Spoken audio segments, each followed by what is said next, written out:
వరలక్ష్మి అయితే అక్కడ ఒంటరిగా నిలబడి విష్ణు గారు చెప్పిన మాటలు, పిల్లలతో తను ప్రవర్తించిన ప్రవర్తన ఇవన్నింటినీ కూడా గుర్తు తెచ్చుకొని చాలా బాధపడుతూ ఉంటుంది. అలా వరలక్ష్మి అయితే చాలా బాధపడుతూ ఇలా అంటూ ఉంటుంది, తనలో తానే ఏడ్చుకుంటూ ఉంటుంది. ఇంతలో అక్కడికి వాళ్ళ అమ్మ వచ్చి, ఏంటి వరలక్ష్మి ఇది, నువ్వు ప్రవర్తిస్తున్న ప్రవర్తన ఏంటో నీకు అర్థమవుతుందా, ఎందుకు అలా ప్రవర్తిస్తున్నావు, నువ్వు అలా ప్రవర్తిస్తూ ఉంటే పిల్లలు చాలా బాధపడుతున్నారు తెలుసా, వాళ్ళు గుండెల్లో పెద్ద రాయిని వేస్తున్నావు, నువ్వు ఎందుకు ఇలా చేస్తున్నావు, ఎందుకు ఇలా ప్రవర్తిస్తున్నావు వరలక్ష్మి అని చెప్పి అంటూ ఉంటుంది.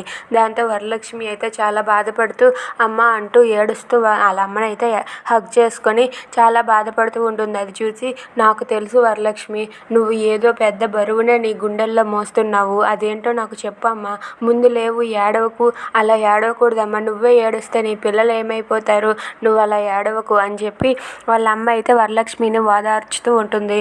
అలా వరలక్ష్మి అయితే చాలా బాధపడుతూ ఉండగా వాళ్ళ అమ్మ అయితే కన్నీళ్ళు తుడుస్తూ, ఏడవకమ్మా, నువ్వు ఏడిస్తే నేను చూడలేను, తట్టుకోలేను కూడాన్నా, అయినా ఏమైంది చెప్పమ్మా, ఎందుకు ఇలా ప్రవర్తిస్తున్నావు, నువ్వు ప్రవర్తిస్తున్న ప్రవర్తన వెనక ఏదో రహస్యం ఉంది, నాకు ఆ విషయం అర్థమవుతుంది, అదేంటో నాకు చెప్పమ్మా అని చెప్పి అంటూ ఉంటుంది. దాంతో వరలక్ష్మి అయితే విష్ణు గారు చేసిన పని చెప్పలేక, తనైతే చెప్పడానికి ఏమీ లేదమ్మా, నేను మామూలుగానే ఇలా చేస్తున్నాను అని చెప్పి వరలక్ష్మి వాళ్ళ అమ్మకి అబద్ధం చెప్తుంది. దాంతో వాళ్ళ అమ్మ అయితే, ఎందుకు వరలక్ష్మి నా దగ్గర ఇంకా నిజం దాస్తావు, చెప్పొచ్చు కదా అని చెప్పి అడుగుతూ ఉంటుంది. If you like this video please subscribe our channel.